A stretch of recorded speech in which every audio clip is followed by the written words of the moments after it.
Good morning students. इस lecture में हम लोग जो फिफ्थ जो लास्ट ट्रांसड्यूसर मैकेनिज्म होता है उसके बारे में पढ़ेंगे, जिसको हम रिसेप्टर रेगुलेटिंग जीन एक्सप्रेशन बोलते हैं। ये ट्रांसक्रिप्शन फैक्टर भी बोलते हैं या फिर न्यूक्लियर रिसेप्टर। इसको हम क्यों बोलते हैं न्यूक्लियर रिसेप्टर? क्योंकि ये जितने भी हम लोगों ने रिसेप्टर के बारे में पढ़ा, मैकेनिज्म पढ़ा, वो क्या होते हैं, वो मेम्ब्रेन पे रहते हैं। लेकिन ये कहाँ रहता है? ये सेल के अंदर रहता है, या तो साइटोप्लाज्म या फिर न्यूक्लियस में रहता है। ठीक है, तो इस रिसेप्टर में क्या होता है कि जो इंट्रासेलुलर जो भी लिपिड सॉल्युबल जो भी एगोनिस्ट रहता है वो आके इससे बाइंड करते हैं, क्योंकि लिपिड सॉल्युबल क्या करता है, इजिली हमारे सेल मेम्ब्रेन को क्रॉस कर लेता है और आके सेल के अंदर इस रिसेप्टर से आके बाइंड करता है। ठीक है, बाकी जो हम लोगों ने पढ़ा था वो लिपिड सॉल्युबल नहीं रहते थे, इसीलिए मेम्ब्रेन पे ही रिसेप्टर रहता था, जाके उससे बाइंड करते थे। लेकिन इसमें क्या रहता है, जो एगोनिस्ट जनरली जो रहते हैं वो क्या लिपिड सॉल्युबल रहते हैं, जो कि इजिली सेल मेम्ब्रेन को क्रॉस करके और इससे आके बाइंड करते हैं। ठीक है, तो इसमें आप देखिए ये जो रिसेप्टर रहते हैं ये स्पेसिफिक जीन से बाइंड करने का इनको कैपेसिटी रहता है। जैसे आप देखो इनका अगर डायग्राम देखो अगर इनका तो ये देखिए, ये एक ग्लूकोकॉर्टिकॉइड रिसेप्टर के बारे में दिखा गया। ग्लूकोकॉर्टिकॉइड रिसेप्टर से ग्लूकोकॉर्टिकॉइड आके बाइंड होते हैं, समझ में आ रहा है? जैसे ग्लूकागॉन हो गया, ये सब जो होते हैं हार्मोन जो हमारे बॉडी में रहते हैं वो आके इससे बाइंड करते हैं। तो देखिए ये एक रिसेप्टर दिखाया गया है। इसमें देखिए इनएक्टिव फॉर्म में क्या होता है, एक रिप्रेसर प्रोटीन जैसे एचएसपी हीट शॉक प्रोटीन रहता है, वो क्या करता है, इसको इनएक्टिव किया रहता है, मतलब इसके कन्फर्मेशनल चेंज को रोके रहता है।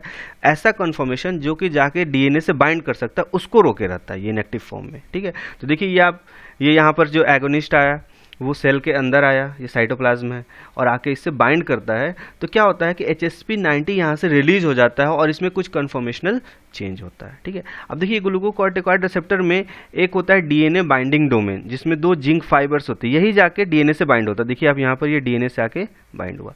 तो देखिए शुरू में क्या हुआ, आके यहाँ पर बाइंड किया agonist, heat shock protein release हुआ, फिर इसमें कन्फर्मेशनल चेंज हुआ, फिर ये न्यूक्लियस के अंदर आ जाता है। जब ये न्यूक्लियस के अंदर आता है तो इसे कुछ को एक्टिवेटर या फिर को रिप्रेशर आके इससे बाइंड करते हैं, जो कि इसके फंक्शन में मॉडिफाई करते हैं, मतलब किससे बाइंड करना है, कितना स्ट्रेंथ होना चाहिए, ये सारे मॉडिफिकेशन करते हैं। और इनका डाइमेराइजेशन होता है, मतलब 2 ऐसे रिसेप्टर आते हैं और फिर क्या होता है, ये किसी स्पेसिफिक पॉइंट पे जाके डीएनए से बाइंड करते हैं, और बाइंड करने के बाद उसमें क्या करते हैं, फिर ट्रांसक्रिप्शन होता है, यानी एमआरएनए का फॉर्मेशन होता है, जो कि फिर क्या होता है, एमआरएनए का फॉर्मेशन होता है, फिर वो राइबोसोम में जाता है और उससे प्रोटीन का फॉर्मेशन होता है, जिसकी वजह से मॉडिफिकेशन ऑफ सेलुलर फंक्शन, मतलब ये जैसा मैसेज लाया होगा वैसा मैसेज फिर यहाँ पर आएगा, और सेलुलर फंक्शन में जो चेंजेस लाने के लिए मैसेज लाया होगा वैसा चेंजिंग इसमें देखने को मिलेगा। तो सिंपल है इसमें। अब इसको देखो लैंग्वेज फॉर्म में अगर हमें लिखना है तो सिंपल सा आप अपने लैंग्वेज में भी लिख सकते हो कि जैसे hormone like glucocorticoid binds near the carboxyl terminal of the glucocorticoid receptor से आकर बाइंड किया, तो रेस्ट्रिक्टिव प्रोटीन क्या होता है, HSP90 रिलीज हो गया, जो मैंने आपको बताया। आप देखो यहाँ पर यह आके बाइंड हुआ, यहाँ पर COH और NH2, इसको कार्बोक्सिल टर्मिनल बोलते हैं, बाइंड हुआ तो HSP क्या होगा, रिलीज हो जाएगा।